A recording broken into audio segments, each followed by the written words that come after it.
Hello ವಿದ್ಯಾರ್ಥಿಗಳೇ, ಈ ಒಂದು ವಿಡಿಯೋದಲ್ಲಿ ನಾವು ನಿಮ್ಮ BCom 6th semester income tax subject ನಲ್ಲಿ ಬರುವಂತಹ ಒಂದು ಪ್ರಮುಖ ಮೆಥಡ್ ಎಟಿಸಿ ಡಿಡಕ್ಷನ್ ಅಲ್ಲಿ ಮಲ್ಟಿಪಲ್ ವ್ಯಕ್ತಿಗಳ ಬಗ್ಗೆ ಕೊಟ್ಟರೆ ಸೊ ಯಾವ ರೀತಿ ಆನ್ಸರ್ ನ ಸಾಲ್ವ್ ಮಾಡಬೇಕು ಮತ್ತು ಫಾರ್ಮೆಟ್ ನ ಆನ್ಸರ್ ಸಾಲ್ವ್ ಮಾಡ್ತಾನೆ ಡಿಸ್ಕಷನ್ ಮಾಡ್ತಾ ಹೋಗೋಣ. ಸೊ ನಾನು ಇಲ್ಲಿ ಒಂದು ಎಕ್ಸಾಂಪಲ್ ತಗೊಂಡಿದ್ದೀನಿ. ಸೊ ಎಟಿಸಿ ಸೆಕ್ಷನ್ ಪ್ರಕಾರ ಡಿಡಕ್ಷನ್ ಅಮೌಂಟ್ ನ ಕಂಡುಹಿಡಿಯುವಂತ ಮೆಥಡ್ ಕ್ವಶನ್ ಇಬ್ಬರು ವ್ಯಕ್ತಿಗಳು ತಗೊಂಡಿದ್ದೀನಿ, ರಾಜ ಮತ್ತು ರಾಣಿ.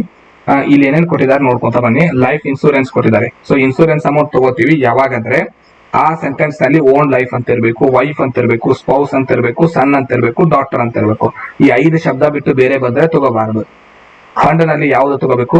Public provident fund, recognised fund, statutory fund. Statutory, recognise, public ಈ ಮೂರಲ್ಲಿ ಒಂದು ಶಬ್ದ ಬಂದ್ರೆ ಮಾತ್ರ ಆ ಫಂಡ್ ನ ತಗೋಬೇಕು. ಸೊ ಲೋನು, ರೀಪೇಮೆಂಟ್ ಶಬ್ದ ಇದ್ರೆ ಮಾತ್ರ ತಗೋಬೇಕು. ಟ್ಯೂಷನ್ ಫೀಸು ಎಲ್ಲವನ್ನ ತಗೊಂತೀವಿ. NSC ಅಲ್ಲಿ 8th ಇಶ್ಯೂ ಇದ್ರೆ ಮಾತ್ರ ಅದರದ ಇಂಟ್ರೆಸ್ಟ್ ಬರ್ಲಿ ಫುಲ್ ಅಮೌಂಟ್ ಬರ್ಲಿ ಎರಡನ್ನೂ ತಗೋಬೇಕು. FD, ಸೊ ಡಿಪಾಸಿಟ್ಸ್ ಅಮೌಂಟ್ಸ್ ನಲ್ಲಿ FD ಬಂದ್ರೆ, SBI ಬಂದ್ರೆ, ಪೋಸ್ಟ್ ಆಫೀಸ್ ಬಂದ್ರೆ, ಸೀನಿಯರ್ ಸಿಟಿಜನ್ ಬಂದ್ರೆ ತಗೋತೀವಿ. ಈ 4 ಶಬ್ದ ಬಂದ್ರೆ. ಈಗ ಆನ್ಸರ್ ನ ಸಾಲ್ವ್ ಮಾಡ್ತಾ ಹೋಗೋಣ. ಸೊ ಮೊದಲಿಗೆ ಹೆಡ್ಡಿಂಗ್ ಹಾಕೊಂಡು ಕಾಲಮ್ ಹಾಕೋತೀವಿ. ಇಬ್ಬರು ವ್ಯಕ್ತಿ ಇರೋದ್ರಿಂದ ನಾನು 2 ಕಾಲಮ್ ಅಮೌಂಟ್ ಗೆ ಹಾಕೊಂಡಿದ್ದೀನಿ. ಸೊ ಫಸ್ಟ್ ಏನ್ ನೋಡ್ಕೊಳ್ಳಿ, ಲೈಫ್ ಇನ್ಸೂರೆನ್ಸ್ ಇದರಲ್ಲಿ ಯಾವುದೇ ಕ್ಯಾಲ್ಕುಲೇಷನ್ ಮಾಡಲ್ಲ, ಯಾಕಂದ್ರೆ ಪಾಲಿಸಿ ಅಮೌಂಟ್ ಕೊಟ್ಟಿಲ್ಲ. ಪಾಲಿಸಿ ಅಮೌಂಟ್ ಕೊಟ್ಟರೆ ಮಾತ್ರ ಡೇಟ್ ಹಾಗೂ ಪರ್ಸೆಂಟೇಜಸ್ ನ ನೀವು ಕ್ಯಾಲ್ಕುಲೇಷನ್ ಗೆ ಯೂಸ್ ಮಾಡ್ಕೋಬೇಕಾಗತ್ತೆ. ಈಗ ಡೈರೆಕ್ಟ್ ಅಮೌಂಟ್ ತಗೋತೀನಿ 10,000 ಮತ್ತು 15,000 ಇಬ್ಬರು ವ್ಯಕ್ತಿಗಳದ್ದು. ಎರಡನೇದು ನೋಡಿ, ಫಂಡ್ ಇದೆ, ಅದು ಪಬ್ಲಿಕ್ ಇರೋದ್ರಿಂದ ತಗೋತೀನಿ. ಪಬ್ಲಿಕ್, ರಿಕಾಗ್ನೈಸ್ಡ್ ಹಾಗೂ ಸ್ಟ್ಯಾಟ್ಯೂಟರಿ ಬಂದ್ರೆ ತಗೋಬೇಕು. ಬೇರೆ ಫಂಡ್ ಗಳು ಬಂದ್ರೆ ತಗೋಬಾರದು. ಫಾರ್ ಎಕ್ಸಾಂಪಲ್ ಅನ್ರಿಕಾಗ್ನೈಸ್ಡ್ ಫಂಡ್ ಬಂದ್ರೆ ತಗೋಬಾರದು. ಸೊ ಇಬ್ಬರದು ಅಮೌಂಟ್ ತಗೊಂಡಿದ್ದೀನಿ. ನೆಕ್ಸ್ಟ್ ಹೌಸಿಂಗ್ ಲೋನ್ ರೀಪೇಮೆಂಟ್ ಮಾಡಿದಾನೆ, ಒಂದೇ ವ್ಯಕ್ತಿ ಮಾಡಿದಾನೆ, ಎರಡನೇದ ಯಾವುದೇ ಅಮೌಂಟ್ ಇಲ್ಲ. ಸೊ ಆ ರೀತಿನೇ ತಗೊಂಡಿದ್ದೀನಿ. ಟ್ಯೂಷನ್ ಫೀಸ್ ಪೇಡ್ ಇದೆ 25,000 10,000 ಅದನ್ನ ತಗೊಂಡಿದ್ದೀನಿ. ನೆಕ್ಸ್ಟ್ NSC 8th ಇಶ್ಯೂ ಇದೆ, ಸೊ ಅದನ್ನ ಅಮೌಂಟ್ ತಗೋತೀನಿ.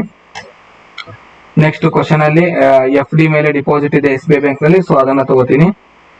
ಮತ್ತೇನು ಕ್ಯಾಲ್ಕುಲೇಷನ್ಸ್ ಇಲ್ಲ, ಟೋಟಲ್ ಮಾಡ್ಕೋತೀವಿ. ಈಗ ನಮ್ದು ಮ್ಯಾಕ್ಸಿಮಮ್ ಲಿಮಿಟ್ ಅಮೌಂಟ್ ನಮ್ಗೆ ರೂಲ್ಸ್ ಗೊತ್ತಿರಬೇಕು. ಸೊ ಮ್ಯಾಕ್ಸಿಮಮ್ ಲಿಮಿಟ್ 1,50,000 ಎರಡಕ್ಕೂ ಬರೋದು. ನಾವು ಕಂಡುಹಿಡಿದ್ರು ಆನ್ಸರ್ ಮತ್ತು ಮ್ಯಾಕ್ಸಿಮಮ್ ಲಿಮಿಟ್ ಎರಡರಲ್ಲಿ ಯಾವ್ದು ಸಣ್ಣದ ಅಮೌಂಟ್ ಇರುತ್ತೆ ಅದನ್ನ ನಾವು ಆನ್ಸರ್ ಆಗಿ ತಗೋಬೇಕು. ಸೊ ಮೊದಲೇದ್ರಲ್ಲಿ 1,90,000 1,50,000 ಅಲ್ಲಿ 1,50,000 ಸಣ್ಣ ಅಮೌಂಟ್ ಇದೆ. 1,05,000 ಮತ್ತು 1,50,000 ಅಲ್ಲಿ 1,05,000 ಅಮೌಂಟ್ ಸಣ್ಣದಿರೋದ್ರಿಂದ ಅದನ್ನ ಆನ್ಸರ್ ಆಗಿ ತಗೊಂಡಿದ್ದೀವಿ. ಸೊ ಈ ರೀತಿಯಾಗಿ ಡಿಡಕ್ಷನ್ ಕ್ಯಾಲ್ಕುಲೇಷನ್ ಮಾಡಬೇಕು.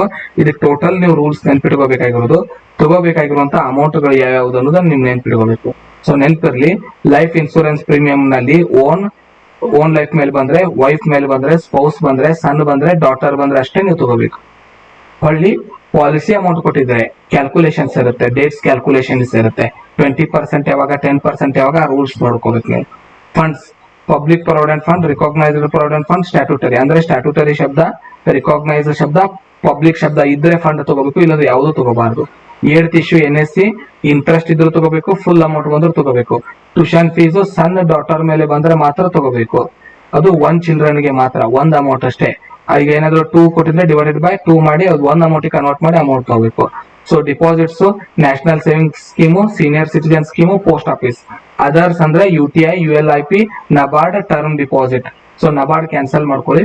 ಇದೊಂದ್ ಬಿಟ್ಟು ಉಳಿದೆಲ್ಲ ತಗೋತೀವಿ. ಟೋಟಲ್ ಮಾಡ್ಕೊಂಡು ಮ್ಯಾಕ್ಸಿಮಮ್ ಲಿಮಿಟ್ ಗೆ ಕಂಪೇರ್ ಮಾಡ್ಕೊಂಡು ನಾವು ಟೋಟಲ್ ಮಾಡಿರೋ ಅಮೌಂಟ್ ಮ್ಯಾಕ್ಸಿಮಮ್ ಲಿಮಿಟ್ ಅಮೌಂಟ್ ಅಲ್ಲಿ ಸಣ್ಣ ಅಮೌಂಟ್ ಯಾವುದು ಅದನ್ನ ನಾವು ಆನ್ಸರ್ ಆಗಿ ತಗೋಬೇಕು.